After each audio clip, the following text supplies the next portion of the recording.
তাহলে পশ্চিমবঙ্গ পুলিশের 2005 থেকে 2019-এ পলিটি এবং ইকোনমি থেকে যেসব প্রশ্নগুলো এসেছে সেগুলো বলে দেবো। হ্যাঁ, প্রশ্ন এমসিকিউ আকারে আছে, তার সাথে এডিশনাল ইনফরমেশন, তোমরাই আনসার করবে।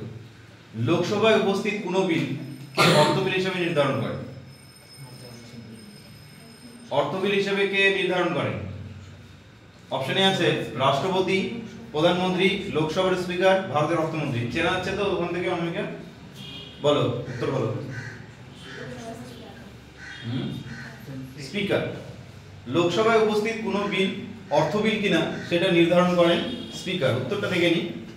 লোকসভার স্পিকার অর্থ বিল, কোন বিল অর্থ বিল কিনা সেটা নির্ধারণ করেন লোকসভার স্পিকার। অর্থ বিল সংক্রান্ত ধারা, এটা ভেরি ইম্পর্টেন্ট, আমি তোমাদের পিডিএফ দিয়ে দেবো, অসুবিধা নাই, খালি এখান থেকে দেখে নাও। অর্থ বিল হচ্ছে 110 নম্বর ধারা। হ্যাঁ, ভিডিওটাও পেয়ে যাবে গ্রুপে। হোয়াটসঅ্যাপে ও টেলিগ্রামেও ভিডিওটাও দিয়ে দেবো, অসুবিধা নেই। অর্থ বিল 110 ধারায় বর্ণিত। অর্থ বিল কেবলমাত্র লোকসভায় উপস্থাপন করা যায়। স্পিকার ও ডেপুটি স্পিকার সম্পর্কে বর্ণনা আছে 93 থেকে 96 ধারায়। লোকসভার প্রথম স্পিকার জানো জিবি মাভালাঙ্কার। লোকসভার বর্তমান স্পিকার হচ্ছে ওম বিড়লা। লোকসভার প্রথম মহিলা স্পিকার হচ্ছে সুমিত্রা মহাজন। আরেকটা প্রশ্ন যেটা পরীক্ষা অনেকবার দিয়েছে সেটা হলো পার্লামেন্টের যৌথ অধিবেশনে স্পিকার সভাপতিত্ব করেন। তাহলে অর্থ বিল সংক্রান্ত ধারা কোথায় আছে? কত নম্বর ধারায় অর্থ বিল সংক্রান্ত আলোচনা আছে? 110। এটা যেন মুখস্থ থাকে সবসময়ের জন্য। অর্থ বিল কেবলমাত্র লোকসভায় উপস্থিত হয়। অর্থ বিল আর বাজেট, যে বাজেটটা পেশ করে সেটা কিন্তু অর্থ বিল নয়, ঠিক আছে? বাজেট তুমি রাজ্যসভা থেকে স্টার্ট করে তুমি এতে নিয়ে আসতে পারো, অর্থ বিল কিন্তু আলাদা, ঠিক আছে? সেটা হচ্ছে ফাইন্যান্সিয়াল বিল, সেই বিষয়টা। বিল আর অ্যাক্টের মধ্যে আলাদা বিষয়। বিল আর আইন এক নয়। যখন উপস্থাপন হয়, যখন কোনো খসড়া রাজ্যসভা বা লোকসভা উপস্থাপন হয় সেটাকে বলা হয় বিল। কিন্তু যখন বিলটা রাজ্যসভা এবং লোকসভা দুটোতে পাস হয়ে রাষ্ট্রপতি যখন সেটাতে সিগনেচার করেন, স্বাক্ষর করেন, তখন গিয়ে সেটা অ্যাক্ট হয় বা আইনে পরিণত হয়, ঠিক আছে? তাহলে লোকসভার তো এটা লোকসভার স্পিকার সংক্রান্ত, স্পিকারের সাথে একজন ডেপুটি স্পিকার থাকেন, এটা লোকসভার ক্ষেত্রে। রাজ্যসভার ক্ষেত্রে বিষয়টা একটু আলাদা। রাজ্যসভার উপরাষ্ট্রপতি চেয়ারম্যান হিসেবে থাকেন, এক্স অফিসিও চেয়ারম্যান হিসেবে উপরাষ্ট্রপতি থাকেন, সেখানেও একজন ডেপুটি চেয়ারম্যান থাকেন।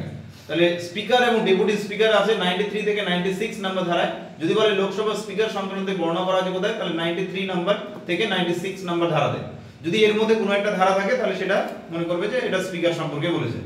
এটা জিবি মাভালাঙ্কার সম্পর্কে জানোই, গণেশ বাসুদেব মাভালাঙ্কার, তিনি ছিলেন প্রথম, আচ্ছা মাভালাঙ্কার হবে এটা, প্রথম হচ্ছে লোকসভার স্পিকার।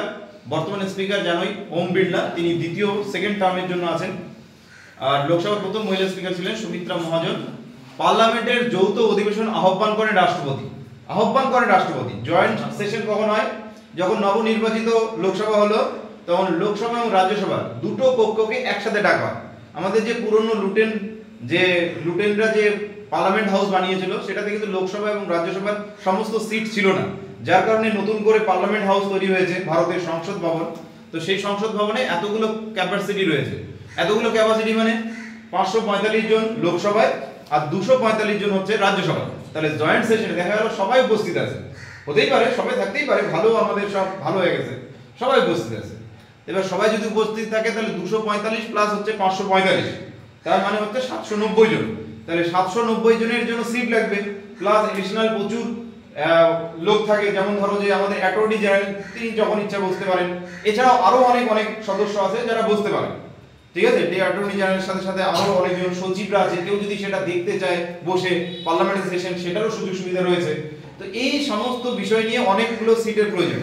যেটা পুরনো, মানে আমাদের পরীক্ষার প্রশ্নও আসে যে পুরনো যে আমাদের পার্লামেন্ট ভবন সেটা কে নির্মাণ করেছিলেন বা আর্কিটেক্ট কার ছিল, তাহলে ওটা লুটেন ব্রাদার্স। হ্যাঁ, আর এটা বর্তমানটা হচ্ছে এটা অনেকটা বেশি। বুঝে গেল? এবার দেখো 2 নম্বর প্রশ্ন। সম্প্রতি ভারতীয় পেটেন্ট আইন সংশোধন করা হয়েছে। পেটেন্ট আইন, এটা হচ্ছে ইকোনমির একটা প্রশ্ন। পেটেন্ট আইন কি? যে কে কতটা দাম নির্ধারণ করবে, ঠিক আছে, সেই বিষয় সংক্রান্ত একটা আইন। বা ধরো যে আমি একটা দেশ থেকে আরেকটা দেশে ট্রেড করছি কোনো একটা পণ্য, তাহলে ওই দেশ থেকে ওই দেশে গেলে ওই দেশের তো একটা নির্দিষ্ট নিয়ম আছে, আইন আছে, তাই না?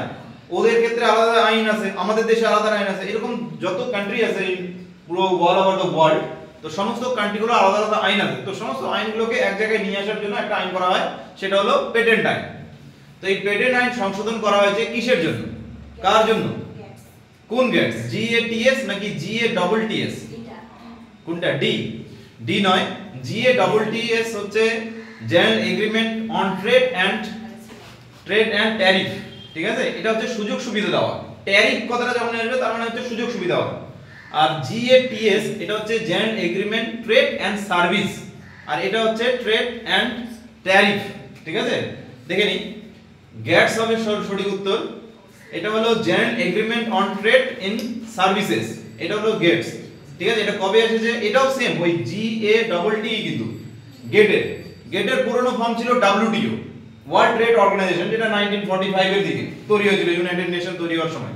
পরবর্তীতে গেটস GATTS এটাও আসে, এবং GATS এটা আসে 1995 এ। ঠিক আছে, এটা হলো 1995। আর এটা কি করে? দেখো, ট্রেডমার্ক দিয়ে দেয়, কপিরাইট দিয়ে দেয়, পেটেন্ট করা হয়, মানে যেটা বললাম যে কোন দেশের, প্রত্যেকটা দেশের বিষয়। পেটেন্ট আইন হলো বৌদ্ধিক সম্পত্তি একটা আইনি শাখা। আইপি আইন হলো সাধারণত, আইপি আইন মানে হচ্ছে পেটেন্ট আইন বা বৌদ্ধিক আইন। ঠিক আছে, বৌদ্ধিক সম্পত্তির আইন। আইপি মানে হচ্ছে প্রপার্টি। তো এটা হচ্ছে কি হয়, অধিকার রক্ষা, বা কোনো যদি কেউ কোনো প্রোডাক্টের সংক্রান্ত বা কোনো দেখা গেল ওর, আমরা হয় না চাইনিজরা অনেক প্রোডাক্ট নকল করে, যা কিছু আসে প্রায় সবকিছুই চাইনিজরা নকল করে। তো কোনো প্রোডাক্টের যাতে একটা না নকল প্রোডাক্ট বা ভেজাল প্রোডাক্ট না আসে, তার জন্য কি করা হয়, এই বৌদ্ধিক সম্পত্তি আইপির আইন করা হয়। তো এইটা কি করে? পেটেন্ট আইনের মাধ্যমে দেখা হয়। তাহলে পেটেন্ট আইন কার সাথে সঙ্গতিপূর্ণ? এটা হচ্ছে গেটস এর সঙ্গে সঙ্গতি। এটা হচ্ছে GATS কবে এসেছে? 1995। নেক্সট কোশ্চেন,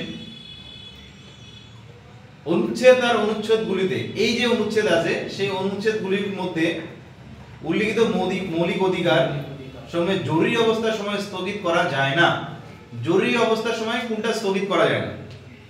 জরুরি অবস্থা মানে এমার্জেন্সি যখন করা হলো, তখন আমাদের তিনটা এমার্জেন্সি আছে, তাই না?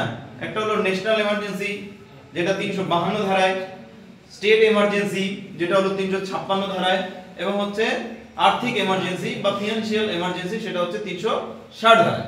তো এই যখন এমার্জেন্সি গুলো ঘোষণা করা হলো, তখন স্টেট এমার্জেন্সি আর হচ্ছে ফাইনান্সিয়াল এমার্জেন্সির ক্ষেত্রে নয়, কিন্তু ন্যাশনাল এমার্জেন্সি যখন লাগু হয়, তখন কিছু অনুচ্ছেদকে বাদ দিয়ে সমস্ত মৌলিক অধিকারগুলোকে রদ করে দেওয়া হয়, মানে সেগুলো ভোগ করতে আর পারবে না।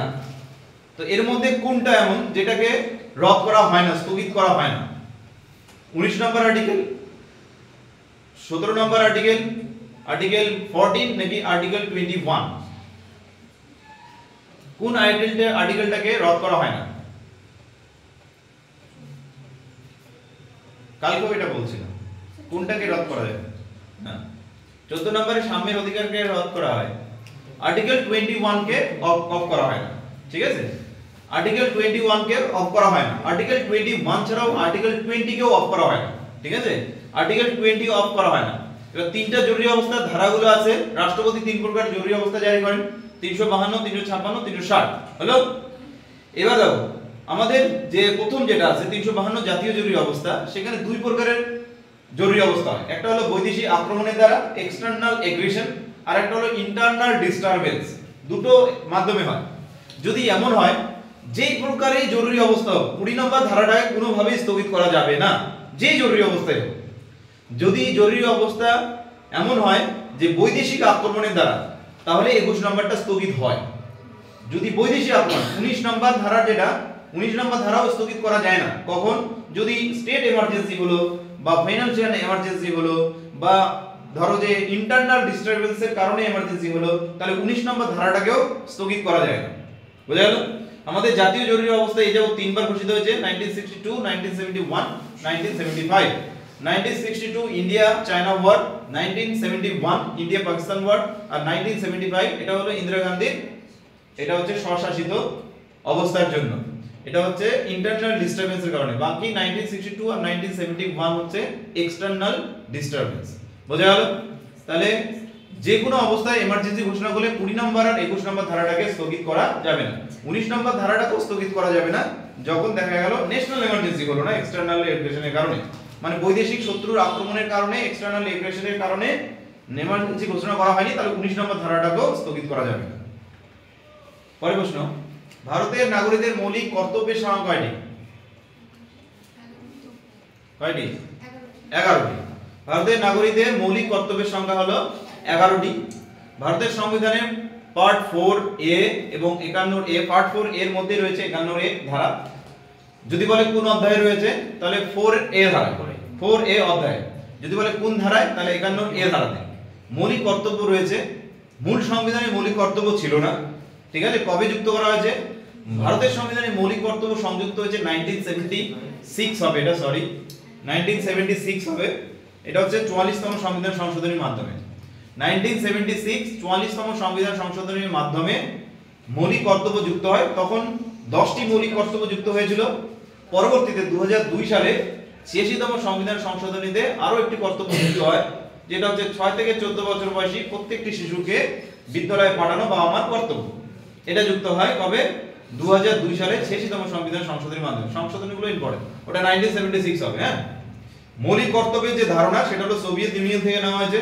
আর মৌলিক কর্তব্যগুলো আইন দ্বারা বলবৎযোগ্য নয়, অর্থাৎ মৌলিক কর্তব্য যদি তুমি পালন না করো তা তোমাকে কেউ ধরে নিয়ে যাবে।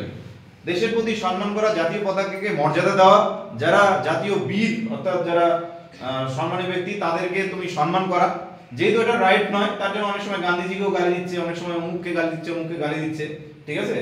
কারণ হচ্ছে এটা যেহেতু আইন দ্বারা বলবৎযোগ্য নয়, তার জন্য তোমার হচ্ছে কেস হচ্ছে না, বুঝতে পারলে? না হলে এইভাবে গান্ধীজিকে গালি দিতে পারতো না। গেল। এছাড়াও হচ্ছে ধরো যে বিভিন্ন যে মনুমেন্টস গুলো রয়েছে, স্মৃতিসৌধ রয়েছে, সেই স্মৃতিসৌধগুলোকে সম্মান করা, জাতীয় সঙ্গীতে জাতীয় ভাষা কারো প্রতি না অনিষ্টা করা, এই সমস্ত কিছু, এবং প্রয়োজনে দেশের স্বার্থে আত্মবলিদান করা, মানে লড়াইয়ে যাওয়া, যুদ্ধে যাওয়া, এই সমস্ত কিছু হচ্ছে মৌলিক কর্তব্যের মধ্যে অন্তর্গত। তার সাথে একটা যুক্ত করা হয়েছে 2002 সালে, যে 6 থেকে 14 বছর বয়সী প্রত্যেকটি শিশুকে কি করা হবে? বিদ্যালয়ে পাঠানো বাবা মার কর্তব্য, এটা আছে। নেক্সট, রাষ্ট্রের নির্দেশমূলক নীতি। এটাও এসেছে, দেখো কোথায় এসেছে, লেখা আছে WPSI 2005 এ এসেছে। Directive principal of state policy, DPSP, স্থান পেয়েছে কোথায়, কোন অংশে? ভারতের সংবিধানের কোন অংশে? তৃতীয়, গোল খেলা তো। ভারতের সংবিধানের 4র্থ অংশে রাষ্ট্রের নির্দেশমূলক নীতিগুলো অর্থাৎ ডিরেক্টিভ প্রিন্সিপাল গুলো রয়েছে। তৃতীয় অংশে কি রয়েছে? মৌলিক অধিকার। ফার্স্ট পার্টে রয়েছে ইউনিয়ন টেরিটরি, স্টেট সম্পর্কে, দ্বিতীয়তে সিটিজেনশিপ, তৃতীয় পার্টে রয়েছে মৌলিক অধিকার, আর চতুর্থ পার্টে রয়েছে directive principles of state policy, এগুলো রয়েছে। তাহলে হবে সঠিক উত্তর হবে 4র্থ অংশে। কত নম্বর ধারা? 36 থেকে 51 ধারায় রাষ্ট্রের নির্দেশমূলক নীতিগুলো বর্ণনা করা হয়েছে। এগুলো আইন দ্বারা বলবৎযোগ্য নয়, কর্তব্যের মতোই। যদি এগুলো মান্য না করে তো নো ম্যাটার, তোমাকে কেউ ধরে নিয়ে যাবে না, ঠিক আছে? কেসও হবে না। কিন্তু এগুলোকে doctor B.R. Ambedkar Nobel features of the constitution বলেছেন। অর্থাৎ এগুলো হচ্ছে একটা নতুনত্ব হলো এগুলো নিয়ে আসা হয়েছে আয়ারল্যান্ডের সংবিধান থেকে। আয়ারল্যান্ডের সংবিধান আবার স্পেন থেকে নিয়েছিল। আর যেটা বললাম যে আইন দ্বারা বলবৎযোগ্য না হোক, কিন্তু আমরা যখনই কোনো সংশোধনী আনতেছি, যখনই কোনো নতুন কোনো দাবি পেশ করছি, যখন নতুন আইন বানানোর প্রয়োজন পড়ছে, তখন আমরা অ্যাকচুয়ালি এখানে ধার নিই 36 থেকে 51 ধারায়, যেটা হচ্ছে ওয়েলফেয়ার স্টেট, অর্থাৎ একটা জনকল্যাণকামী রাষ্ট্র তৈরি করে। পরীক্ষায় প্রশ্ন আসে যে জনকল্যাণকামী রাষ্ট্র তৈরির কথা কোন বিষয়ে বর্ণনা করা হয়েছে? তখন বলতে হবে DPSP তে বর্ণনা করা হয়েছে। মানুষের অধিকার রক্ষার কথা বলেছে, মৌলিক অধিকার, ঠিক আছে? কিন্তু যখনই একটা আদর্শ রাষ্ট্র, একটা জনকল্যাণমূলক রাষ্ট্র গঠন করবে, তখন কে আসবে? তখন আসবে হচ্ছে DPSP, directive principles of state policy. কত নম্বর ধারায়? 36 থেকে 51 নম্বর ধারায় বর্ণনা করা হয়েছে। তোমরা উত্তর দিবে তো মনে থাকবে, নাহলে কিন্তু মনে থাকবে না। Doctor B.R. আম্বেদকর এগুলোকে Nobel features of the constitution বলেছেন। এটা বল। ভারতের কোন রাজ্যে রাষ্ট্রপতি শাসন জারি করা যেতে পারে সংবিধানের ধারা অনুযায়ী? একটু আগে বলে দিলাম এটা। কোন ধারায় রাষ্ট্রপতি শাসন জারি হয়? 65 একটু আগে তো বললাম। 356, তাই না? 356 ধারায় কি করা হয়েছে? রাজ্যের অচল অবস্থা জনিত জরুরি অবস্থা ঘোষণা হয়েছে। আমরা পশ্চিমবঙ্গটাকে এখানে ভালো করে দেখব। ভারতে পশ্চিমবঙ্গে দেখো, ভারতের যে কোনো রাজ্যে আমাদের যেমন 28টা অঙ্গরাজ্য রয়েছে, অঙ্গরাজ্যগুলোতে কেন্দ্রশাসিত অঞ্চলে নয়, কেন্দ্রশাসিত অঞ্চলে অলরেডি রাষ্ট্রপতি শাসনই চলে, কারণ লেফটেন্যান্ট জেনারেল মানে হচ্ছে রাষ্ট্রপতি দ্বারা নিয়োগপ্রাপ্ত। তো ওখানে কিছু কিছু বাদ আছে, যেমন ধরো যে চণ্ডীগড়, পন্ডুচেরি, তারপরে হচ্ছে তোমার নিউ দিল্লি, এগুলো বাদ। এগুলোতে কি হয়, নির্বাচন হয়, ইলেকশন হয়। জম্মু কাশ্মীর, এগুলোতে ইলেকশন হয়। তো আমাদের যে 28টা কেন্দ্রশাসিত অঞ্চল রয়েছে, সেই 28টা কেন্দ্রশাসিত অঞ্চলে কে থাকেন, রাজ্যপাল। 28টা অঙ্গরাজ্য রয়েছে, অঙ্গরাজ্যে কে থাকেন প্রধান হিসেবে, কেন্দ্রের হচ্ছে রিপ্রেজেন্টেটিভ হিসেবে কে থাকেন, রাজ্যপাল। রাজ্যপাল যদি রাষ্ট্রপতিকে এই মর্মে সাক্ষ্য দেন যে সংশ্লিষ্ট রাজ্যের সংবিধান রীতি অনুযায়ী শাসন কার্য পরিচালিত হচ্ছে না, তাহলে রাষ্ট্রপতি কি করবেন, সেই রাজ্যে জরুরি অবস্থা জারি করবেন। দেখা গেল সংবিধান মানা হচ্ছে না, যেমন বারবার এখন বর্তমানে কোন রাজ্যে হয়েছে, কিছুদিন আগে হলো, কোথায়, মণিপুরে। রাজ্য বাংলাদেশ, মণিপুরে কয়েকদিন আগে, এই যে 2-3 দিন আগে হচ্ছে ইমার্জেন্সি ঘোষণা করা হয়েছে, ঠিক আছে। তো কি কারণে, সেখানে হচ্ছে সংবিধান নিয়ম অনুযায়ী শাসন কার্য চলছে না, তার মানে রাজ্যের যে মন্ত্রিসভা রয়েছে সেটাকে ভেঙে দেওয়া হবে এবং সম্পূর্ণভাবে রাষ্ট্রপতি অর্থাৎ কেন্দ্র সরকার সম্পূর্ণ দায়িত্ব নেবে। আর ইমার্জেন্সি ঘোষণা হওয়ার সাথে সাথে ওই যে বললাম ফান্ডামেন্টাল রাইটস গুলো কিন্তু অফ হয়ে যাবে, ফলে একটা তোমাকে কাউকে গ্রেফতার থেকে শুরু করে অনেক কিছু বিষয়ে সরাসরি ভাবে সেখানে আর্মি, সেনাবাহিনী নিতে পারবে, পুলিশ নিতে পারবে। তাহলে এটা হলো রাষ্ট্রপতি শাসন। রাজ্যে পশ্চিমবঙ্গে অনেকবার রাষ্ট্রপতি শাসন হয়েছে, 5 বারের মতো রাষ্ট্রপতি শাসন হয়েছে, যেটা 1977 পর্যন্ত চলেছিল। 1977 এর পরে অর্থাৎ যখন বাম সরকার ক্ষমতায় আসে তখন থেকে আজ পর্যন্ত আর জরুরি অবস্থা জারি হয়নি পশ্চিমবঙ্গে এখনো পর্যন্ত। প্রথমবার বাংলায় রাষ্ট্রপতি শাসন জারি হয় তৎকালীন বাংলার মুখ্যমন্ত্রী বিধান চন্দ্র রায়ের প্রণয়ের অবধির পরে, যখন মারা যায় তারপরে।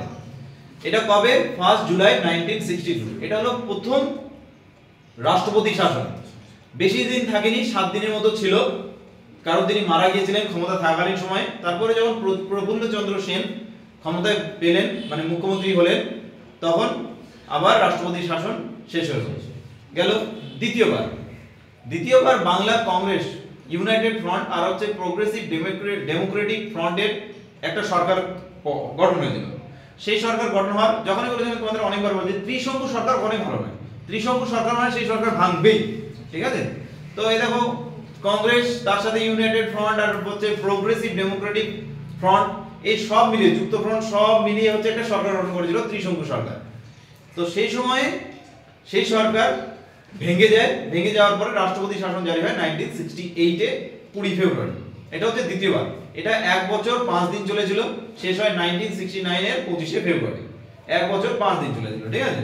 20 দিন থেকে, তারপর 20 তারিখ থেকে 25 তারিখ ফেব্রুয়ারি 1968-1969। তাহলে এটা হলো দ্বিতীয়বার। তৃতীয়বার দেখো 19 মার্চ 1970 থেকে 1971 2 এপ্রিল পর্যন্ত মোট 1 বছর 14 দিন রাষ্ট্রপতি শাসন স্থায়ী হয় বাংলায়। এটা হচ্ছে কংগ্রেস আর বামেদের জোট সরকারের পতন। বাম সরকার আর কংগ্রেস একসঙ্গে মিলে করেছিল, আর বামের সাথে কংগ্রেসের মিল তখন পায়নি, ফলে এই অবস্থাটা তৈরি হয়। চতুর্থবার বাংলায় রাষ্ট্রপতি শাসন জারি হয়েছিল 1971-এ, ঠিক আছে। এটা 28 জুন। এটা হচ্ছে এই সময় হয়েছিল হচ্ছে বাংলায় একটা আপৎকালীন পরিস্থিতি, কারণ হচ্ছে বাংলাদেশের যুদ্ধ। বাংলাদেশের যুদ্ধ মানে প্রভাবটা পুরোপুরিভাবে বাংলার উপর পড়েছিল, তো যার কারণে এটা হয়েছিল 1971 এই সময়। তো 72 পর্যন্ত চলেছিল, 265 দিনের মতো, 1 বছর চলেনি। তারপরে যখন সিদ্ধার্থ শঙ্কর রায় বাংলা মুখ্যমন্ত্রী হিসেবে জিতে যান, তারপরে রাষ্ট্রপতি শাসন শেষ হয়। লাস্টবার, পঞ্চম তথা শেষবার 1977-এ 30 এপ্রিল থেকে 20 জুন পর্যন্ত বাংলায় রাষ্ট্রপতি শাসন চলেছিল 51 দিন। এটা শেষ। তারপরে বামফ্রন্ট সরকার আসে ক্ষমতায় 1977-এ। অষ্টম বিধানসভা ভোটের পর থেকে এই পর্যন্ত আর কখনোই রাষ্ট্রপতি শাসন জারি হয়নি। তাহলে শেষবারের জন্য 1977, ঠিক আছে। এই সময় থেকে জ্যোতি বসু ক্ষমতায় আসলেন, আর তারপর থেকে আর হয়নি। জ্যোতি বসু ক্ষমতায় আসলেন। দেখো, বামের অনেকগুলো সরকার ছিল না, জ্যোতি বসু, দেন হচ্ছে বুদ্ধদেব বসু। পরে প্রশ্ন, ভারতীয় রাষ্ট্র ব্যবস্থার প্রকৃতি কিরূপ? ভারতের রাষ্ট্র ব্যবস্থার প্রকৃতি কিরকম? এককেন্দ্রিক, যুক্তরাষ্ট্রীয়, কর্তৃত্ব প্রধান নাকি রাষ্ট্রপতি শাসিত? ভারতের শাসন ব্যবস্থা হচ্ছে যুক্তরাষ্ট্রীয় প্রকৃতি। যুক্তরাষ্ট্র মানে কি? কেন্দ্র এবং রাজ্যের মধ্যে ক্ষমতার বন্টন। কেন্দ্র সরকারও থাকবে, রাজ্য সরকারও থাকবে, সেই ক্ষমতার বন্টন হবে। তো ভারতের সংবিধানের 7ম তফসিলে ইউনিয়ন এবং রাজ্যগুলোর মধ্যে ক্ষমতার বন্টন করা হয়েছে 3টি তালিকার মাধ্যমে। আমাদের রাজ্যগুলো হোক বা কেন্দ্র হোক, পুরো বিষয়টা তো একই, তাই না? আলাদা কি? আলাদা নয়। আমরা পশ্চিমবঙ্গ মানে কি ভারতীয়, তো ভারত তো, তাহলে এবার পশ্চিমবঙ্গের উপরে কেন্দ্র সরকার আইন করবে নাকি রাজ্য সরকার আইন করবে? তো এই যে বিষয়টা আছে যে কেন্দ্র আইন করবে না রাজ্য আইন করবে, যাতে দ্বন্দ্ব না হয় তার জন্য 7ম তফসিলে, কতটা তফসিল আছে রে ভারতের সংবিধানে? 12টি। তোমার মুখস্থ কম হচ্ছে, মুখস্থ বেশি করে এগুলো ঝরঝরে মুখস্থ থাকবে। টোটাল হচ্ছে 12টি তফসিল, প্রথম মূল সংবিধানে 8টি ছিল। তো 12টি যে তফসিল রয়েছে সেই তফসিলের শিডিউল, তফসিল মানে, তো 12টি তফসিলের মধ্যে 7ম তফসিলে কি বর্ণনা করা হয়েছে যে কে কি ক্ষমতা, কে কি কোন বিষয়ে আইন বানাবে তার জন্য 3টা তালিকা বানানো হয়েছে। কি কি তালিকা? ইউনিয়ন তালিকা, ইউনিয়ন লিস্ট বা কেন্দ্র সরকারের জন্য যেটা, সেখানে মোট 100টা বিষয় আছে। প্রথমে 97টা বিষয় ছিল, তো মোট 100টা বিষয় বর্তমানে আছে। স্টেট লিস্ট বা রাজ্য তালিকা, এখানে রাজ্য সরকার ক্ষমতা বানাতে পারে, এখানে আছে 61টি বিষয়, আগে 66টা বিষয় ছিল, কিছু বিষয় বাদ দিয়ে দেওয়া হয়। আর সমবর্তী তালিকা, এটাকে বলা হয় কনকারেন্ট লিস্ট বা যুগ্ম তালিকা। যুগ্ম তালিকায় রাজ্য এবং কেন্দ্র উভয় আইন করতে পারে। এটা হচ্ছে 52টা বিষয় আছে, মূল সংবিধানে 47টা বিষয় ছিল। বিষয়গুলো কি?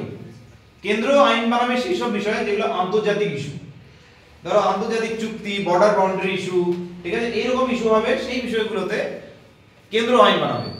স্থানীয় যেসব কৃষি, তারপরে ধরো মৎস্য, এই যে স্থানীয় বিষয়গুলো রয়েছে সেই স্থানীয় বিষয়ে আইন বানাবে হচ্ছে রাজ্য। শিক্ষা, স্বাস্থ্যের মতো বিষয় যেগুলো উভয়ের প্রয়োজন, সেই সমস্ত বিষয়ে আইন বানাবে হচ্ছে কেন্দ্র এবং রাজ্য উভয়। তা এই হচ্ছে বিষয়। তো 3টা তালিকার মাধ্যমে ভারতের ক্ষমতার বন্টন করা হয়েছে। যেহেতু ক্ষমতার বন্টন করা হয়েছে এবং যুক্তরাষ্ট্রীয় আদালতের উপস্থিতি রয়েছে, কেন্দ্র সরকার এবং রাজ্য সরকার রয়েছে, একজন রাষ্ট্রপতি রয়েছেন, একজন প্রধানমন্ত্রী রয়েছেন, তো এই সমস্ত বিষয় নিয়ে মিলিয়ে ভারতে একটা যুক্তরাষ্ট্রীয় ব্যবস্থা নেওয়া হয়েছে। কিন্তু একটা সমস্যা হচ্ছে এই, ভারতে কোথাও যুক্তরাষ্ট্র কথাটা উল্লেখ নেই, ভারতের সংবিধানে কোথাও ফেডারেল কথাটা উল্লেখ নেই, ঠিক আছে, সেই জায়গায় ব্যবহার হয়েছে ইউনিয়ন অফ স্টেট। পরের প্রশ্নটা দেখি, ভারত সংবিধানের কোন অনুচ্ছেদে কোন অর্থনৈতিক, কত হবে এটা? অর্থনৈতিক জরুরি অবস্থা ঘোষণা করা হয়েছে 360 নম্বর ধারাতে। এখনো পর্যন্ত ভারতে কখনো অর্থনৈতিক জরুরি অবস্থা জারি করা হয়নি। নেক্সট, এটা কি বলো? একটু আগেই বললাম এটাই বলতে চাইছিলাম। ইউনিয়ন অফ স্টেটস, আমাদের ভারতের সংবিধানে কোথাও ফেডারেল কথাটা ব্যবহার করা হয়নি। ফেডারেল কথাটা ব্যবহার করার পরিবর্তে কি ব্যবহার করা হয়েছে? Union of states. তো এই ইউনিয়ন অফ স্টেটস কথাটা যে ব্যবহার করা হয়েছে, এটা কোথায়, কত নম্বর আর্টিকেল?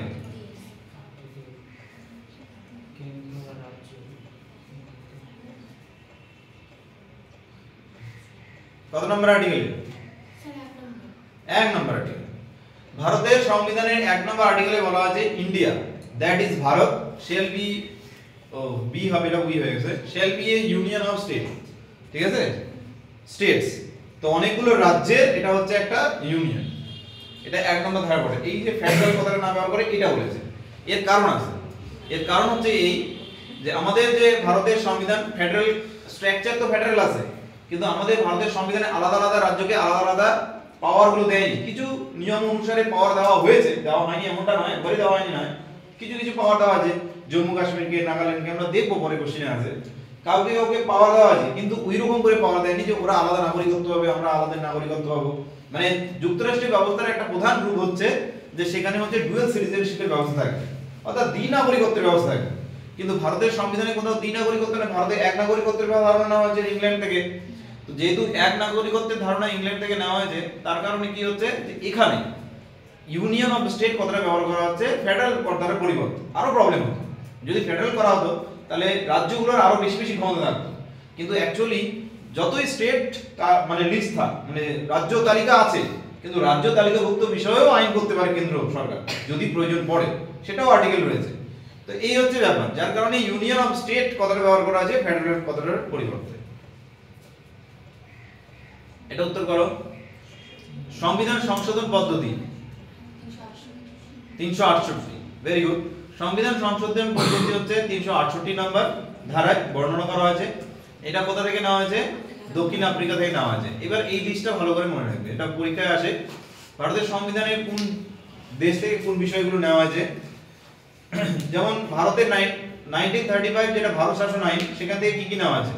যুক্তরাষ্ট্রের পরিকল্পনা, রাজ্যপালের পদ, বিচার বিভাগ, পাবলিক সার্ভিস কমিশন, জরুরি বিধান, প্রশাসনিক বিবরণ, এগুলো সমস্ত নেওয়া হয়েছে হচ্ছে 1935 এর ভারত শাসন আইন।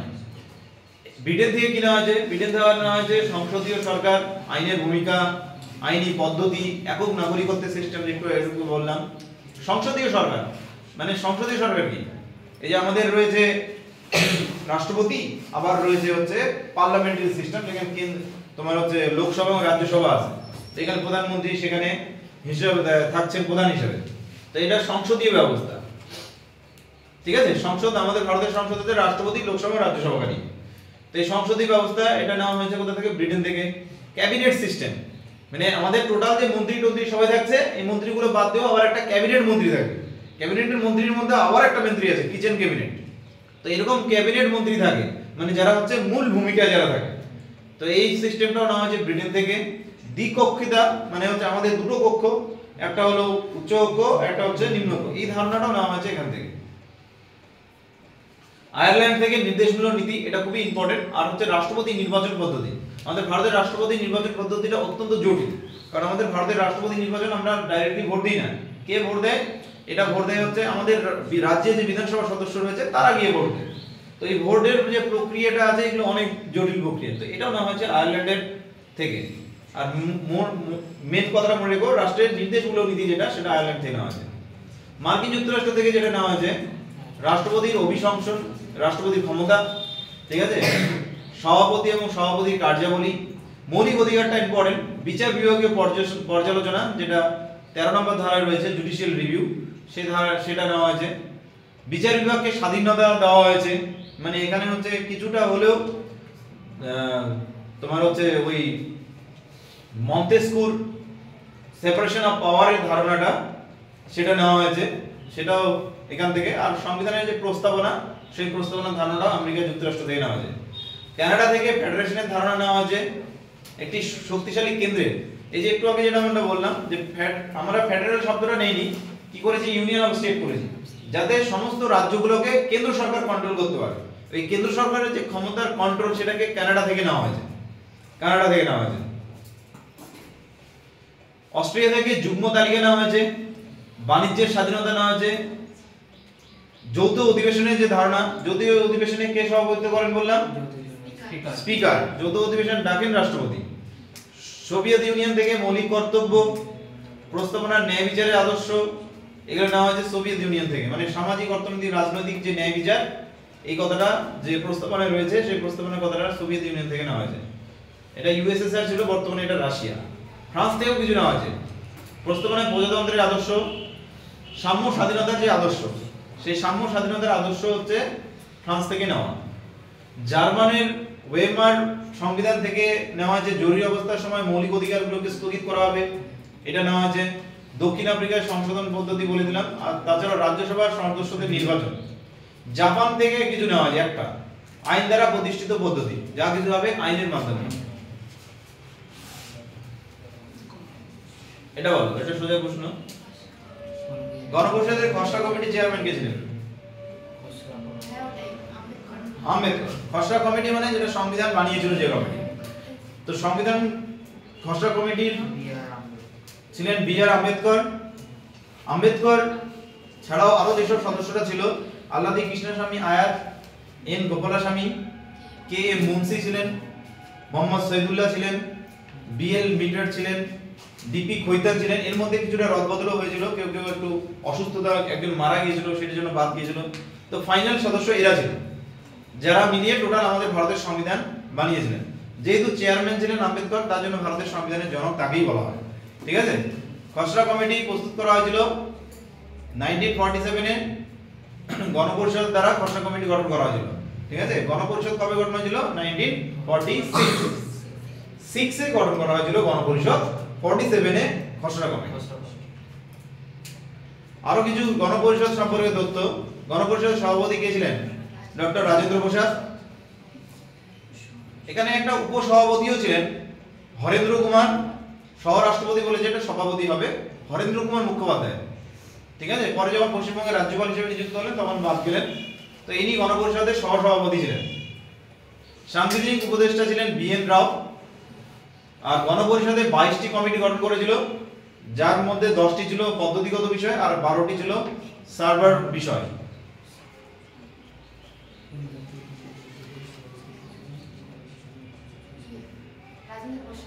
এটা খুবই সোজা উত্তর একটু আগে হলো। এটা গণপরিষদের সভাপতি হয়েছিলেন কে? রাজেন্দ্র প্রসাদ।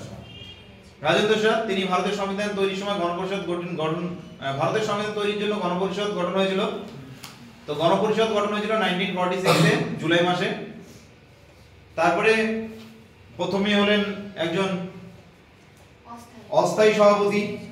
ঠিক আছে, তারপরে যখন অস্থায়ী সভাপতি এই জন্য করা হয়েছিল যে তখনও সভাপতি নির্বাচন হয়নি, এখন আজকের দিনেও হয়। স্পিকার নির্বাচনের আগে একটা প্রোটেম স্পিকার নির্বাচন হয়, যেটা কি হয়, যেটা ওদের মধ্যে থেকে সবচেয়ে বয়স্ক লোক যিনি হন তাকে করা হয় প্রোটেম স্পিকার। তো তখনও কি করা হয়েছিল, একজন ডেপুটি একজন হচ্ছে অস্থায়ী সভাপতি নির্বাচন করা হয়েছিল কাকে? সচিদানন্দ সিনহাকে। তারপরে সভাপতি হিসেবে নির্বাচিত হলেন রাজেন্দ্র প্রসাদ। হরেন্দ্র কুমার মুখার্জি ছিলেন উপসভাপতি। আর আরো একটা কথা মনে রাখতে হবে, রাজেন্দ্র প্রসাদ ভারতের দীর্ঘকালীন রাষ্ট্রপতি, 1950 থেকে 1962 পর্যন্ত ছিলেন তিনি।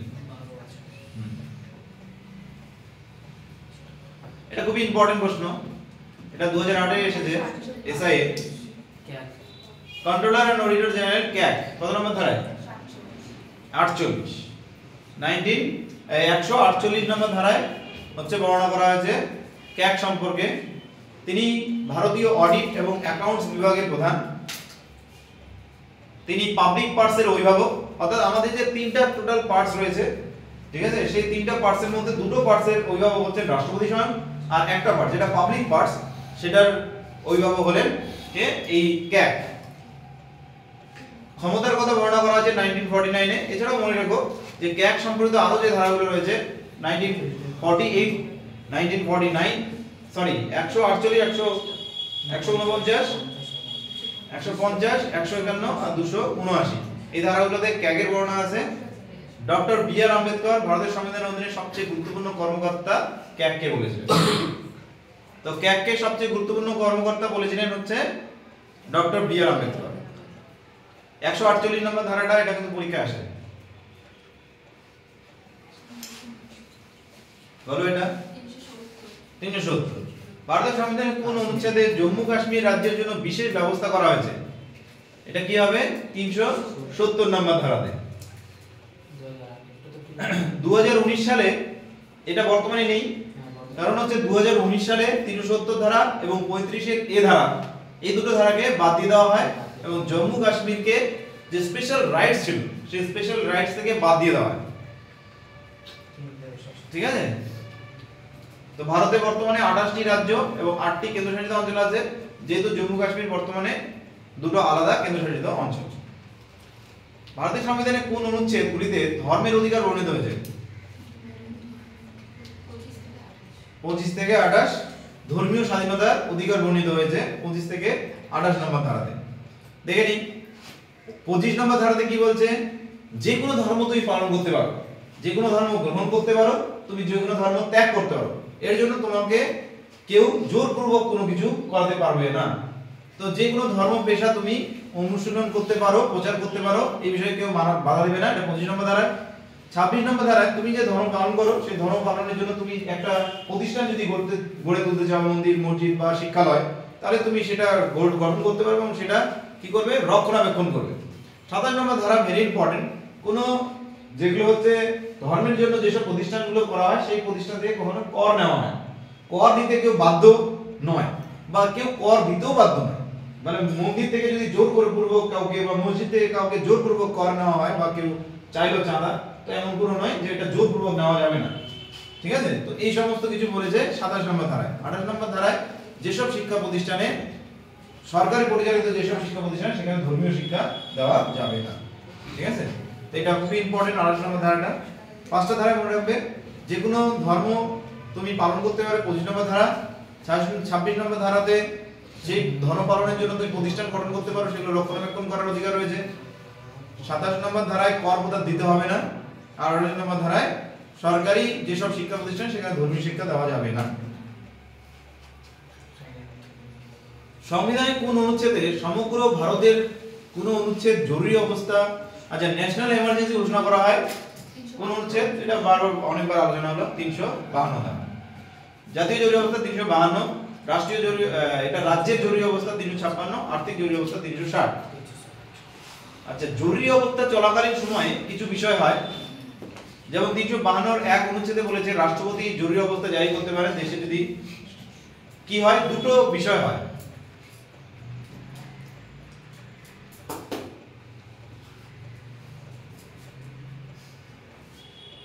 রাষ্ট্রপতি জরুরি অবস্থা জারি করেন রাজ্যে দুটো বিষয় হলে, মানে রাষ্ট্রে, একটা হলো বৈদেশিক আক্রমণ, বৈদেশিক আক্রমণের দ্বারা, আর একটা কি হয়, দেখা গেল যে আমাদের ভারতের জনগণ এমন হলো যে নিজেরাই অস্ত্র তুলে নিল আগে এবং গোটা ভারতবর্ষ জুড়ে সেরকম একটা আন্দোলনের পরিবেশ হলো, তাহলে ইন্টারনাল ডিস্টারবেন্সের কারণে জরুরি অবস্থা জারি করতে পারে। যেমন বলছে সশস্ত্র বিদ্রোহ, এর মাধ্যমে জরুরি অবস্থা জারি করা যায়, ঠিক আছে। একটা হলো যুদ্ধ, যেটা বললাম যে বিদেশি কেউ আক্রমণ করলো যুদ্ধে, আর একটা সশস্ত্র বিদ্রোহ মানে আমাদের দেশের কেউ এরকম করলো, তাহলে হতে পারে। এটা মনে রাখবো যে সাধারণত নিয়ম অনুযায়ী 6 মাস পর্যন্ত থাকে জরুরি অবস্থা জারি করা যায়। যদি সেটা এক্সটেন্ড করা যায় তাহলে 6 মাস থেকে 2 বছর পর্যন্ত করা যাবে। 2 বছর পর অবশ্যই একটা নির্বাচন অনুষ্ঠিত করতে হবে। আগে এই লিমিটটা ছিল না।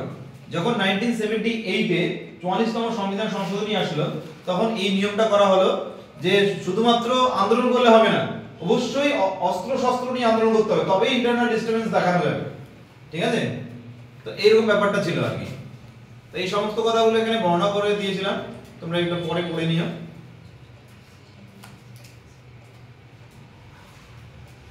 পরের প্রশ্ন, ভারতীয় সংবিধানের কোন অনুচ্ছেদে ভাষাগত সংখ্যালঘুদের জন্য বিশেষ অধিকার দেওয়া হয়েছে? ভাষাগত সংখ্যালঘু মানে লিঙ্গুইস্টিক মাইনরিটিস। যেমন ধরো আমাদের রাজ্যে রয়েছে সাঁওতাল, সাঁওতালি আলাদা দেখবে শিক্ষা প্রতিষ্ঠান এখন তৈরি হয়েছে, আমাদের এখানে তো অলরেডি সাঁওতালি নিয়োগ মানে শিক্ষক নিয়োগও হয়, তো এই সমস্ত কিছু আছে। তো এই লিঙ্গুইস্টিক মাইনরিটির যে ধারণা সেটা কত নম্বর ধারায় দেওয়া আছে? এটা খুবই ইম্পর্টেন্ট প্রশ্ন। 350, 350 এর এ, 350 এর বি নাকি 351? কি হতে পারে?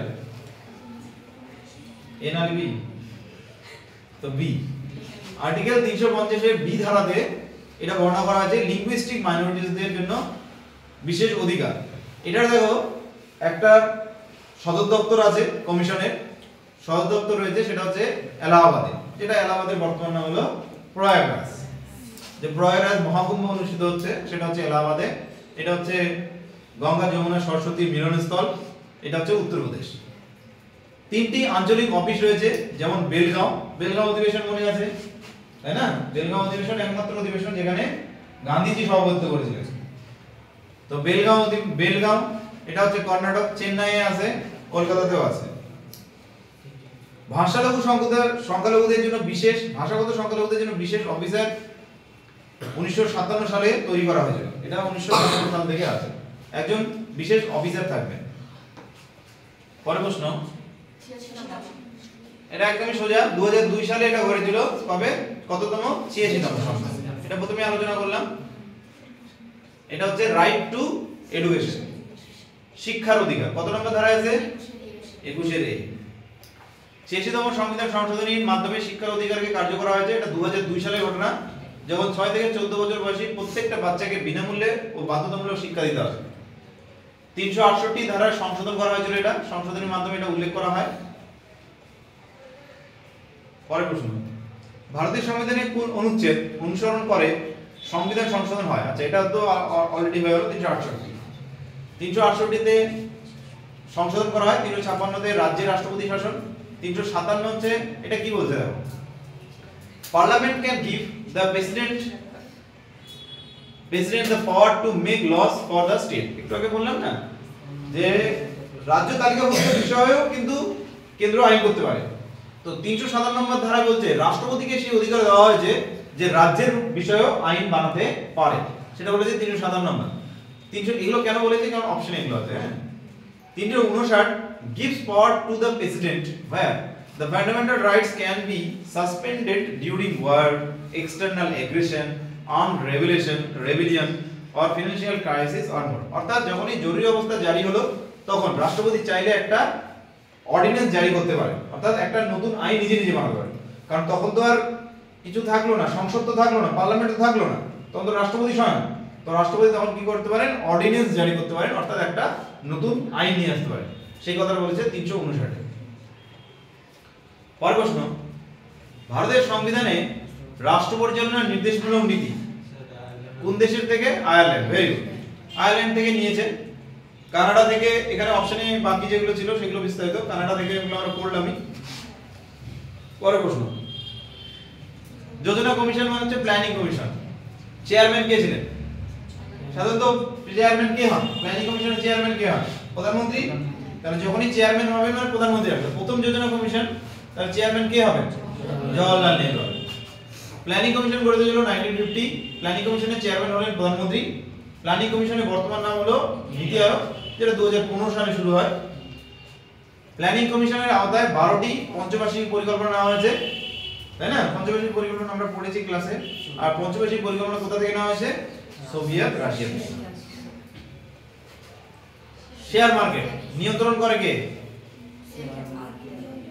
কে?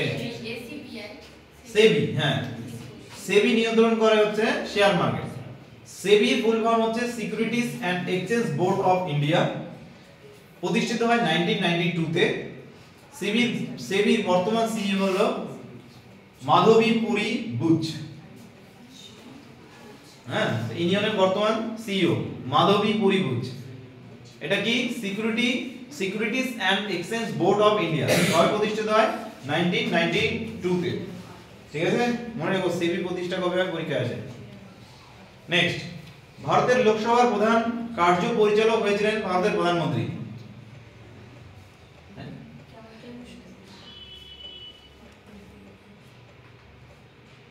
আচ্ছা, এটা অপশনের মধ্যে প্রধানমন্ত্রীটা ছিল। হ্যাঁ, ভারতের লোকসভার প্রধান কার্য পরিচালক কে? এই ভারতের প্রধানমন্ত্রীটা এটা অপশনে ছিল, এটা ডবল এক্স। লোকসভায় কার্য পরিচালনা কে করে? স্পিকার। লোকসভার অধ্যক্ষ, তার নেতৃত্বে লোকসভা পরিচালিত হয়। লোকসভায় তিনি সর্বাধিকারী। বিশৃঙ্খলা সৃষ্টি কারণে তিনি কোনো সদস্যকে লোকসভা পক্ষ থেকে বের হতে বলতে পারেন। লোকসভার সম্পূর্ণ দায়িত্ব তার হাতে থাকে। ভারতের কোন রাষ্ট্রপতি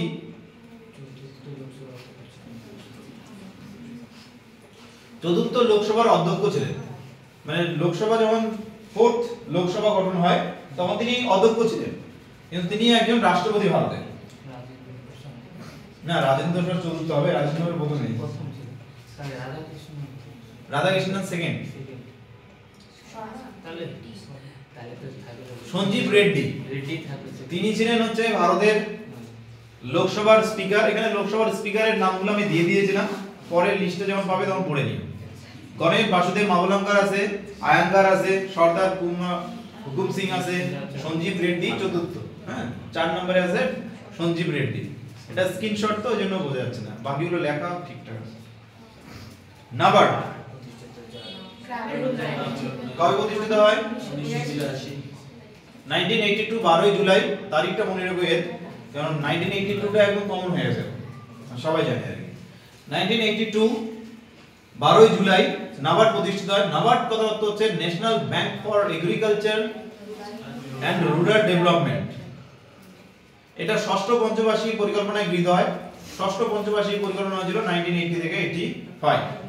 ঠিক আছে, তাহলে কি কি মনে রাখতে হবে নাবার্ড সম্পর্কে? নাবার্ডের ধারণাটা মনে রাখবে, গ্রাম উন্নয়নের ধারণাটা গান্ধীজির। ঠিক আছে, আর এটা সদর দপ্তরও আছে, সদর দপ্তর হচ্ছে মুম্বাইতে। আর নাবার্ড প্রতিষ্ঠিত হয় শিবরামন কমিটির সুপারিশে। এগুলো মনে রাখতে হবে, শিবরামন কমিটির সুপারিশে নাবার্ড প্রতিষ্ঠিত হয়। নাবার্ড প্রতিষ্ঠিত হয় 12 জুলাই 1982। এটা ষষ্ঠ পঞ্চবার্ষিক পরিকল্পনা 1980 থেকে 85। নিচের কোন ভারতীয় টাকা ভারত সরকার দ্বারা মুদ্রিত হয়? ভারত সরকার মুদ্রিত করে 1 টাকা। বাকি সমস্ত নোটগুলো কে করেন? Reserve bank. 1 টাকার নোট ভারত সরকার 1 টাকার নোট বা কারেন্সি ছাপায়, এটার একটা বিশেষ নিয়ম আছে। বাকি যত নোট আছে সমস্ত রিজার্ভ ব্যাংক করে, হ্যাঁ 1 টাকার নোট কিন্তু কয়েন না। এবার দেখো 1 টাকার কারেন্সি সেগুলো আকার হবে 9.7 ইনটু 6.3 সেমি। এটা কি হবে, কতটা হবে সামনে গণনা করা আছে। আর এখানে যেটা হবে গভর্নমেন্ট অফ ইন্ডিয়া কথাটা লেখা থাকে, এটা হবে নিচের দিকে ইংরেজিতে। নোটের মূল্য লেখা হয় 15টি ভারতীয় ভাষায়। সাগর সম্রাট যে জাহাজ প্রথম তেল উত্তোলন করে, যেটা হচ্ছে বোম্বে হাই থেকে, সাগর সম্রাট, এটা বোম্বে হাই হচ্ছে মুম্বাই থেকে একটু দূরে আরব মহাসাগরের মধ্যে, সেখানে একটা জাহাজ যেটা কি করে তেল সংগ্রহ করে, মানে খনিজ তেল সংগ্রহ করে। খনিজ তেলে কি হয়? খনি। এবার খনি সাধারণত মাটি ঘুরে ঘুরে ঘুরে কি না, তুমি ভাবো ওটা তো সমুদ্রের মধ্যে, জাহাজটা ডাইরেক্টলি কাজই করছে। ওই জাহাজটার নাম হচ্ছে সাগর সম্রাট। তো ওই সাগর সম্রাটের একটা চিত্র দেওয়া হয় 1 টাকার মধ্যে। পদে থাকাকালীন কোন ভারতীয় রাষ্ট্রপতি মারা গেলে উপরাষ্ট্রপতি কাজ চালাতে পারেন কে? কতদিন? 6 মাস। রাষ্ট্রপতি যদি মারা যায় তাহলে উপরাষ্ট্রপতি তার কাজ চালাতে পারেন দীর্ঘদিন 6 মাস। এর মধ্যে কি হবে? আবার নতুন করে নির্বাচন হবে। রাষ্ট্রপতি থাকাকালীন অবস্থায় মারা গিয়েছিলেন ডক্টর জাকির হোসেন। রাষ্ট্রপতি সংক্রান্ত কথা উল্লেখ রয়েছে। রাষ্ট্রপতির এটা হচ্ছে রাষ্ট্রপতির হচ্ছে পদচ্যুতি। তো রাষ্ট্রপতির পদচ্যুতি সংক্রান্ত হচ্ছে ধারা রয়েছে 61 নম্বর, এটাকে কি বলা হয়? ইমপিচমেন্ট পদ্ধতি। ঠিক আছে? তো পরীক্ষার প্রশ্ন আসে ইমপিচমেন্ট পদ্ধতি কত নম্বর ধারায় আছে? তাহলে 61 নম্বর ধারায়। ইমপিচমেন্ট পদ্ধতি কিসের সঙ্গে যুক্ত? রাষ্ট্রপতির পদচ্যুতি সংক্রান্ত বিষয়ের সঙ্গে যুক্ত। রাষ্ট্রপতি তার পদত্যাগপত্র কাকে দেন? উপরাষ্ট্রপতিকে। নিম্নের কোন সংশোধনী দ্বারা ভারতের সংবিধানের প্রস্তাবনা বা প্রিয়াম্বেল সংশোধন করা হয়েছিল? 42তম। প্রিয়াম্বেল কতবার সংশোধন হয়েছে? একবার। ভারতের প্রিয়াম্বেল মানে প্রস্তাবনা কতবার সংশোধন হয়েছে? একবার। কবে? 1976 42তম সংবিধান সংশোধনী। ঠিক আছে? 42তম সংবিধান সংশোধনী কবে হয়েছিল? 1976 এ, যেটাকে মিনি কনস্টিটিউশনও বলা হয়। কারণ এর সাথে অনেক বিষয় যুক্ত ছিল, অনেক কিছু অ্যাড করা হয়, অনেক কিছু বাদ যায়। যেমন প্রস্তাবনায় 3টা নতুন শব্দ যুক্ত হয়েছিল। একটা হচ্ছে ধর্মনিরপেক্ষতা, সমাজতন্ত্র, আর হচ্ছে অখণ্ডতা, ইন্টিগ্রিটি যেটা বলে।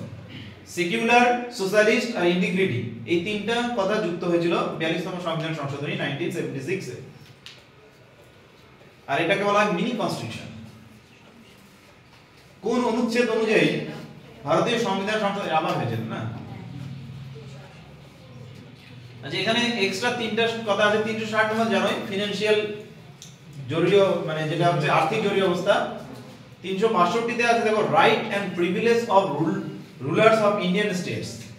এটা ভারতের যে বিভিন্ন যে ধরো ডিএম, তারপরে ধরো যে রাজ্যপাল, এদেরকে কিছু অধিকার দেওয়া আছে, আলাদা অধিকার। তো সেই অধিকারগুলো বলা হয়েছে 362 নম্বর ধারাতে। 370 যা জম্মু কাশ্মীর। ভারতের কোন রাজ্য জম্মু কাশ্মীরের পরে, এটা লাস্ট কোশ্চেন আছে, কটা বাজে? 12টা বাজে, ঠিক আছে। ভারতের কোন রাজ্য জম্মু কাশ্মীরের পর দ্বিতীয় রাজ্য রূপে কেন্দ্রের অনুমতি সাপেক্ষে রাজ্যের নিজস্ব পতাকা চালু করতে চলেছে? এটা চলেছে বলেছে, এটা 2018 প্রশ্ন, বুঝতে পারছো? তার মানে অলরেডি হয়ে গেছে, তাই না? তাহলে কে হবে বলো তো এখানে? কে হতে পারে? উত্তরপ্রদেশ, কর্ণাটক, পশ্চিমবঙ্গ, বিহার। নিজে আলাদা পতাকা রাখার সম্ভাবনা কার? কর্ণাটকে।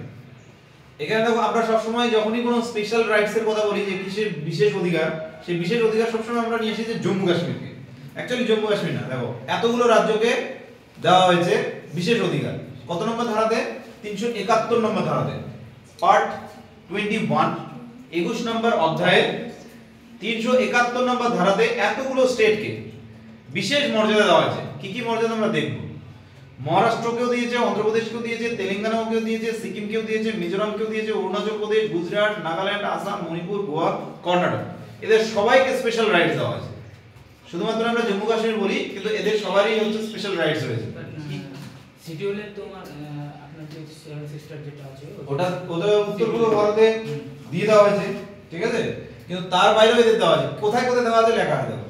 প্রথমে বলেছে দাও 371 থেকে 371 এর জে মানে এ বি সি ডি করে জে পর্যন্ত, জে মানে 10 নম্বর, তার মানে 10টা রাজ্যকে দেওয়া আছে। এবার দেখো কিভাবে দেওয়া আছে। মহারাষ্ট্র আর গুজরাটকে কি দিয়েছে, এটা 371 অনুচ্ছেদে অধীনে রাষ্ট্রপতি মহারাষ্ট্র এবং গুজরাটের রাজ্যপালের নির্ণীত বিষয়গুলির উপর বিশেষ গুরুত্ব দিয়ে থাকবে। যেমন যদি বিদর্ভ হয়, মারাঠাওয়াড়া হয়, মানে ওদের যে নিজস্ব যে গোষ্ঠী মানে হচ্ছে এথনিক গ্রুপ, যদি এথনিক গ্রুপ হয়, আমাদের যেমন ধরো আমাদের এখানে পশ্চিমবঙ্গে বাঙালি এথনিক গ্রুপ, এটা বাঙালি পাবে অধিকারটা, তাই না? তো ওখানকার যেমন এথনিক গ্রুপ, মহারাষ্ট্র মানে কি মারাঠা। এবার মহারাষ্ট্র শুধু না, মহারাষ্ট্র পুরোটাই একসাথে মুম্বাই ছিল একসময়, পুরোটাই যখন ভারত স্বাধীন হয়নি পুরোটা একসাথে কি ছিল, এবং স্বাধীনতার সময় ভারত পুরোটা একসাথে কি ছিল, মুম্বাই না সরি বোম্বে, মুম্বাই ছিল না বোম্বে ছিল, বোম্বে প্রেসিডেন্সি, তাই না? পুরোটাই ছিল বোম্বে। তারপরে গুজরাটকে ভাগ করা হলো, যখন গুজরাটকে ভাগ করা হলো গুজরাট আর মহারাষ্ট্র আলাদা হয়ে গেল, দুটো আলাদা স্টেট হলো। পুরোটা একসাথে ছিল বোম্বে স্টেট, কিন্তু দুটো আলাদা আলাদা স্টেট হয়ে গেল, গুজরাট আর হচ্ছে কে বোম্বে। এবার এই যে গুজরাট হোক আর মহারাষ্ট্র, মারাঠা মানে শিবাজির কথা আসে, তো মারাঠাকে অখণ্ড মারাঠা প্রতিষ্ঠা করার প্রতিজ্ঞা কে নিয়েছিলেন, শিবাজি মহারাজ। তো সেই সময় তো মারাঠারা তাহলে তো গুজরাটও থাকবে আবার মহারাষ্ট্র থাকবে কিনা। এবার দেখা গেল যে মহারাষ্ট্রের লোকেরা গুজরাটে যে বা গুজরাটের লোকেরা যে গুজরাটি লোক আছে যারা পূর্বপুরুষ এথনিক গ্রুপ যারা রয়েছে, তারা তো মারাঠা বা বিদর্ভ যারা রয়েছে তাদেরকে তো কোনোভাবে তাদেরকে হয়তো অপমান করতে পারে, কোনোভাবে তারা কোথাও না কোথাও কোনোভাবে বঞ্চিত হতে পারে। তো সেই বঞ্চনা যাতে না হয় তার জন্য কি করা হয়েছে, এই বিদর্ভ মারাঠাওয়াড়া মহারাষ্ট্রের বাকি অংশ সৌরাষ্ট্র, দেখবে সৌরাষ্ট্র বলে আলাদা করে দেখবে একটা ক্রিকেট টিম আছে, তাই না? বিদর্ভ বলে দেখবে ক্রিকেট টিম আছে, কচ্ছ গুজরাট, তো এই যে অংশগুলো এগুলোতে আলাদা আলাদা উন্নয়নের জন্য পৃথক বোর্ড গঠন করবে, আলাদা আলাদা কোথায় কোথায়, বিদর্ভে মারাঠাওয়াড়াতে, মহারাষ্ট্রের বাকি অংশ যেমন সৌরাষ্ট্র কচ্ছ গুজরাটে, এই সমস্ত জায়গায় কি করবে, একটা আলাদা আলাদা উন্নয়নের জন্য বোর্ড প্রতিষ্ঠা করবে, এই কথাটা বলা আছে। এছাড়াও শিক্ষা বৃত্তি এই সমস্ত কিছুতে সুযোগ সুবিধা কিছু দেওয়া হবে এবং কর্মসংস্থানের সুযোগ সুবিধা হবে। অর্থাৎ মহারাষ্ট্রে এবং গুজরাটে কর্মসংস্থানের ব্যাপারে মহারাষ্ট্র এবং গুজরাটের লোকেরা আগে সুযোগ সুবিধা পাবে, সেই কথাটা বলে দিয়েছে। নাগাল্যান্ড সহ যতগুলো নর্থ ইস্টার্ন রয়েছে সবারই কিছু না কিছু অধিকার আছে। নাগাল্যান্ডে কি বলেছে, যেমন নাগা উপজাতি যারা রয়েছে সেখানে, যারা নাগাল্যান্ডের একদম জনজাতি, তারা কিছু ধর্মীয় সামাজিক রীতিনীতি এবং প্রথা আইন এরা ওদের নির্দিষ্ট আইনের মধ্যেই চলবে, সেখানে জোরপূর্বক তুমি আমাদের ভারত সরকারের আইন ওদেরকে দেওয়া যাবে না। সেই আইন অনুসারে দেওয়ানি এবং ফৌজদারি বিচার পরিচালনা হবে। দেওয়ানি মানে কি, যেখানে তোমার হচ্ছে কোনো কিছু দিতে হয়, মানে তুমি হচ্ছে মানে কি বলে এটাকে, তোমার শাস্তি হলো তার সাথে জরিমানা দিতে হবে, এটা হলো দেওয়ানি আইন। ফৌজদারি আইন মানে শুধুমাত্র শাস্তি হবে, ঠিক আছে? সেই শাস্তি মানে হচ্ছে যাবজ্জীবন কারাদণ্ড হতে পারে বা অন্য কিছু হতে পারে। তো দেওয়ানি মানে সেখানে শাস্তিও হতে পারে, তার সাথে সাথে জরিমানা দিতে হতে পারে। তো এই দেওয়ানি এবং ফৌজদারি মামলাটা নাগা উপজাতিদের যে ধর্মীয় রীতিনীতি, সেই ধর্মীয় রীতিনীতি অনুযায়ী হবে, সেই কথাটা বলেছে হচ্ছে এই 371 এ নাম্বার ধারা, ক নাম্বার ধারায়। এবং জমি এবং তার সম্পদের মালিকানা এবং হস্তান্তর এই যে বিষয়টা থাকবে, এই বিষয়ে যে ফৌজদারি বা দেওয়ানি মামলা হবে, সেই বিষয়টাও কি দেখবে, ওই নাগা উপজাতির যে ধর্মীয় রীতিনীতি ওই অনুসারে হবে। ভারত সরকার জোর করে সেখানে আমাদের ফৌজদারি নিয়ম বা আমাদের দেওয়ানি নিয়ম সেখানে লাগু করতে পারবে না, ঠিক আছে? এই হচ্ছে ব্যাপার। আসামেও দেওয়া আছে, এটা হচ্ছে 371 এর ক্ষয় দেওয়া আছে। রাষ্ট্রপতি রাজ্যের উপজাতি এলাকা থেকে নির্বাচিত সদস্যদের এবং তার নির্দেশিত অন্যান্য সদস্যদের সমন্বয়ে আসাম বিধানসভার একটি কমিটি গঠনে বিধান ক্ষমতাপ্রাপ্ত। সেই এলাকায় যত সদস্য মানে আসাম বিধানসভার সদস্য যারা আছে এবং রাষ্ট্রপতি নিজের কিছু সদস্য মিলিয়ে একটা আসামের মধ্যে একটা কমিটি গঠন করতে পারে। মণিপুরের জন্য আছে গ নম্বর ধারাতে, মণিপুর সম্পর্কে বলা হয়েছে যে মণিপুর রাজ্যের পার্বত্য অঞ্চলে যেসব রয়েছে সেই নির্বাচনের সদস্য সমন্বয়ে মণিপুর যে বিধানসভা তাদের সবাইকে নিয়ে একটা কমিটি গঠন করতে পারেন রাষ্ট্রপতি। রাষ্ট্রপতি আরো নির্দেশ দিতে পারেন যে সেই কমিটি যথাযথ কার্যকারিতা নিশ্চিত করার জন্য রাজ্যপালের বিশেষ দায়িত্ব থাকবে। গভর্নরদের পার্বত্য অঞ্চলের প্রশাসন সম্পর্কে রাষ্ট্রপতির কাছে একটি বার্ষিক প্রতিবেদন জমা দিতে হবে। কেন্দ্রীয় সরকার পার্বত্য অঞ্চলের প্রশাসনের জন্য রাজ্য সরকারকে নির্দেশ জানাতে হবে। তার মানে এক কথা এখানে যেটা বোঝা গেল, মণিপুর মানে হচ্ছে এখানে একটা বিশেষ ব্যাপার হচ্ছে পার্বত্য অঞ্চল। পার্বত্য অঞ্চল রিলেটেড যা যা ইস্যু হবে তার জন্য বিশেষ একটা অধিকার দেওয়া আছে হচ্ছে মণিপুরকে। আর মণিপুরে বর্তমানে হচ্ছে এই চলছে ন্যাশনাল এই স্টেট এমার্জেন্সি। তেলেঙ্গানাকেও অন্ধ্রপ্রদেশ এবং তেলেঙ্গানাকেও কিছু দেওয়া আছে। 2014 এর আগে পর্যন্ত শুধুমাত্র অন্ধ্রপ্রদেশ ছিল, 2014 এর পরে অন্ধ্রপ্রদেশ ভেঙে গিয়ে তেলেঙ্গানা হলো। তার মানে তেলেঙ্গানাও কিছু সুযোগ সুবিধা পাবে, সেই সুযোগ সুবিধাগুলো আছে।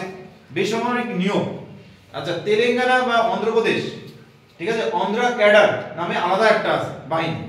তো এই বাহিনীগুলো গঠনের ক্ষেত্রে ওদের কিছু বিশেষ সুযোগ সুবিধা দেওয়া আছে, ঠিক আছে। এই যে স্থানীয় ক্যাডার পদে সরাসরি নিয়োগের ব্যবস্থা করার নির্দেশ দিতে পারেন। রাজ্যে বেসামরিক পদে নিয়োগ, বরাদ্দ, পদোন্নতি সংক্রান্ত কিছু বিরোধ এবং অভিযোগের মোকাবেলার জন্য রাষ্ট্রপতি রাজ্যে একটি প্রশাসনিক ট্রাইব্যুনাল প্রতিষ্ঠা করতে পারেন। দেখা গেল কোনো কারণে কোনো প্রবলেম হলো, তাহলে আমাদের যে কোর্ট মানে আর্মি কোর্ট রয়েছে সেই আর্মি কোর্টে হবে না, এই বিচারটা কি করবে ওখানকার অর্থাৎ তেলেঙ্গানা বা অন্ধ্রপ্রদেশে গিয়ে সেখানে একটা নতুন ট্রাইব্যুনাল হচ্ছে একটা কোনো মামলা নিষ্পত্তির জন্য নতুন ভাবে গঠিত একটা কমিটি বা জাজ, সেটাকে বলা হয় ট্রাইব্যুনাল। তো সেই ট্রাইব্যুনাল গঠন করার ক্ষমতা রয়েছে এখানে। এই ছিল আজকের ক্লাস, এইটুকুই ছিল। বুঝা গেল প্রশ্নগুলো? স্যার ভিডিওগুলো দিয়ে দিন। হ্যাঁ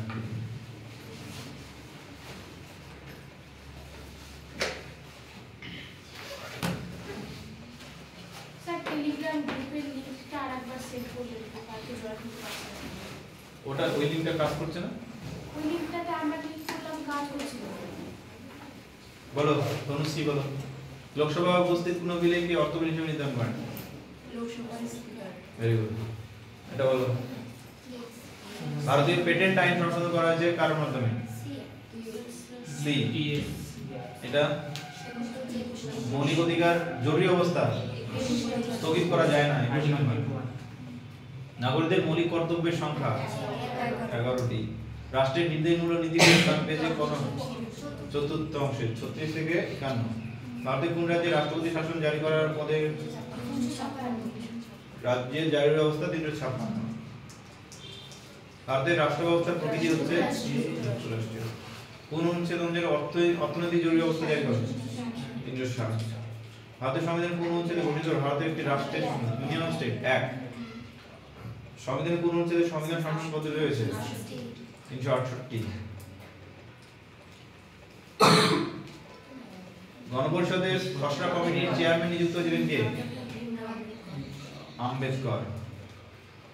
কোন ব্যক্তি গণপরিষদের সভাপতি হয়েছিলেন 11 ডিসেম্বর 1946? রাজেন্দ্র প্রসাদ। এটা হচ্ছে দ্বিতীয় সম্মেলন। হ্যাঁ, ভারতের সংবিধানের কোন অনুচ্ছেদে কন্ট্রোলার অডিটর জেনারেল? 148 মুখস্থ রাখতে হবে যেন রিপিট। ভারতের সংবিধানের কোন অনুচ্ছেদে জম্মু কাশ্মীর রাজ্যের জন্য বিশেষ ব্যবস্থা? 370। বর্তমানে এটা নেই। ভারতের সংবিধানের কোন অনুচ্ছেদে ধর্মের অধিকার? 25 থেকে 28। সংবিধানের কোন অনুচ্ছেদে সমগ্র ভারতের কোন অনুচ্ছেদ জরুরি অবস্থা হতো না? সমগ্র ভারতের জরুরি অবস্থা, জাতীয় জরুরি অবস্থা 352। ভারতের সংবিধানে কোন অনুচ্ছেদে ভাষাগত সংযোগের বিশেষ অধিকার? 350 এ বি লিঙ্গুইস্টিক মাইনরিটিস। ভারতের সংবিধান কততম সংবিধান? 6 থেকে 14 86 2002। ভারতের সংবিধানের কোন অনুচ্ছেদ অনুসরণ করে সংবিধান সংশোধন? 368। ভারতের সংবিধানের রাষ্ট্রপতি নির্দেশ করেন কি? আয়ারল্যান্ড। Very good. এটা ভারতের কোন প্রথম যোজনা কমিশন চেয়ারম্যান কে ছিলেন? জওহরলাল নেহরু। শেয়ার বাজার নিয়ন্ত্রণ করেন কে? সেবি। কবে প্রতিষ্ঠিত হয়? 1992। লোকসভার প্রধান কার্য পরিচালক হলেন অধ্যক্ষ। ভারতের কোন রাষ্ট্রপতি চতুর্থ লোকসভা? সঞ্জীব রেড্ডি। নাবার্ড গ্রাম উন্নয়ন 1982। 1 টাকার নোট 6 মাস 42তম সংশোধন।